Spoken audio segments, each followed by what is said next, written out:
All right, a big week for the market. Stocks mostly lower today after the producer price index came in hotter than expected. Take a look there. You can see the Dow's hovering around the flat line. The Nasdaq is down 0.25%. Joining us now, Making Money host Charles Payne. Charles, this week we saw that hotter than expected CPI report, a steep decline in retail sales. Not good for the market. More layoffs as well. Let's talk about the implication for rates. It's well, the rate implication means it's pushed further out. Right now, when I looked this morning, we were at 3 rate cuts this year. And, of course, at one point we were at 7 rate cuts this year.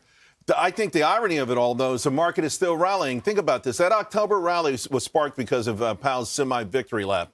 And he says, OK, our goal will be 3 rate cuts next year. Wall Street immediately interpreted that to be 7. So the market rallies in front of all these massive rate cuts that now they're understanding won't happen. But still, the momentum, the bias, even though there's a little red on the screen right now, without a doubt, the bias is still significantly to the upside. So Wall Street's sort of ignoring that and just focused on the notion that new highs begat new highs and finding any sort of reason right now to keep this thing going.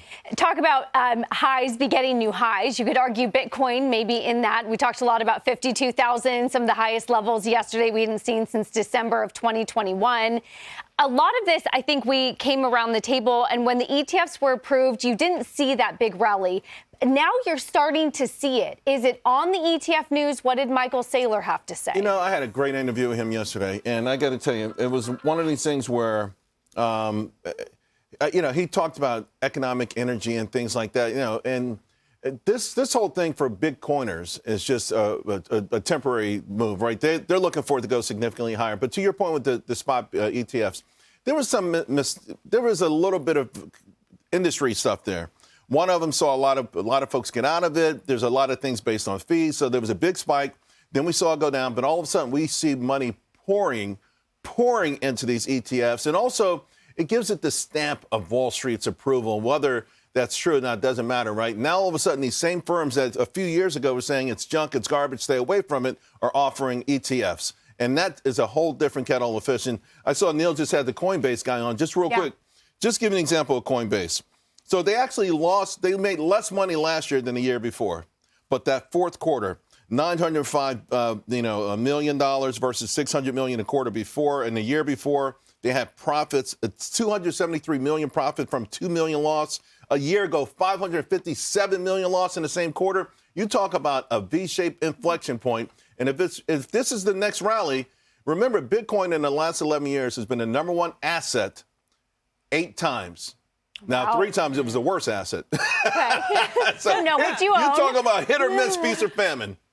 It really touched everything. And I love the Coinbase piece of it, too, because it wasn't just about people getting into the ETFs or buying Bitcoin. That Coinbase turnaround that you point to is amazing. But can we talk a little bit about the disconnect that we're seeing? I agree with you. I think this market is poised to rally. We've recovered some of the losses that we saw earlier today. And it's poised to rally on AI. And there's so much to talk about when it comes to this. How do we separate what tech and AI are doing, how it's fueling the market rally, but the layoffs and the bad news that the market is getting with the data? It's one of the big underpinnings for people who are bullish, thinking that we have a secular rally, is the productivity miracle.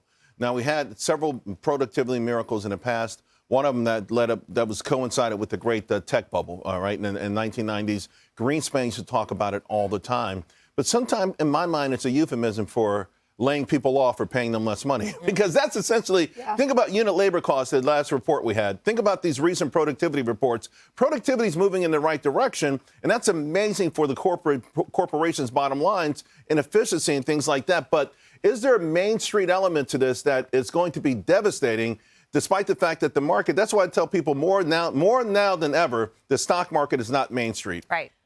So all of these layoffs, look at the companies that have announced layoffs. Tech companies, look at tech company stocks through the roof. I want to talk about a tiny company. I'm eating my words a little bit, Guy. Jackie knows this. I was going on about how the small caps had finally turned positive for the year. But the one company within the Russell 2000 is responsible for all of those gains, and that is SMCI. Of course, down today, but it has been a parabolic move. What is it with SMCI? It's a play in that whole AI architecture. Sometimes I hate talking about this because I used to play this stock as a teenager. Then I had it for our subscribers about 4 or 5 years ago at $70. Then I had it last year sold it, I think, middle of January, Okay. and left $200 or $300. I mean, it's crazy when you make like 50% in 2 weeks and you're upset, right? I know. And here's the thing. This guy's best friends with the CEO from NVIDIA. So they collaborate on a lot of things together. But I think this part of the move is just kind of crazy, parabolic. And I would only touch it as some sort of a trader. But I think, listen, I try to be disciplined. In this kind of environment, you're sort of upset, like, okay, you sell NVIDIA too early, you may sell IBM too early. These moves that are making, these parabolic moves, they feed on themselves. But the day that they don't, like, if you bought SMCI yesterday, it's down $100 a day. You're like, golly, did I make a mistake? You know what we say, time in the market, not timing all Oh, the well, market, sometimes you got to time the crazy stuff, because listen, think about this, and you're like a nerd for this kind of stuff. A lot has been made over a handful of stocks leading the market. And there's a great chart out there that shows the top 5 stocks, for instance, in 1975. Eastman Kodak among them. Right. There was a time you wanted to sell Eastman Kodak. Yeah. It's hard for anyone to believe that Eastman Kodak used to be one of the juggernauts out there. So even the juggernauts at some point run out of steam. Charles, always a juggernaut on this show. Thanks a lot. Thank you. We'll see you at 2. Appreciate it. Okay, see you.